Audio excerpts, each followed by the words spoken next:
ปีพี่น้องสาวลาเลือดของทหารทุกเหล่ายิ่งต้องเข้าหักษาแดนดินอยู่จอมภูดอยบ่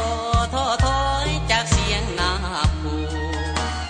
เลือดทหารต้องสู้ถึงไผ่ลูกเขตน้ำแดงบ่ให้น้ำตาพี่น้องนั้นไหลล่วงลิ้นถึงเลือดทหารจะสิ้นบ่แผ่นดินเหล่านี้สิ้นมาใส่สมบูรณ์ทินข้าอยู่เป็นที่มั่นเป็นเมืองตั้งทัพทินฐานเหล่าทหารเฮานั้น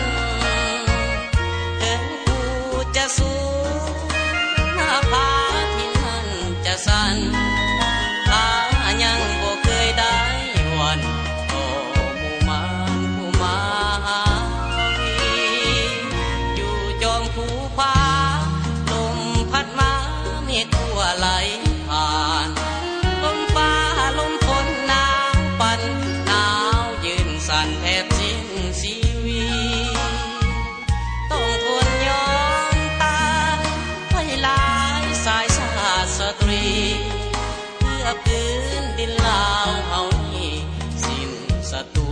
ผู้ที่หวังทอง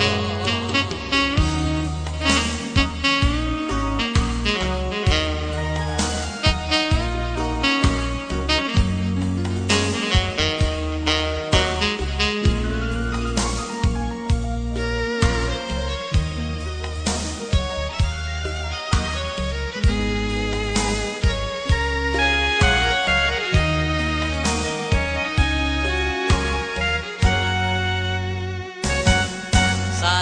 สม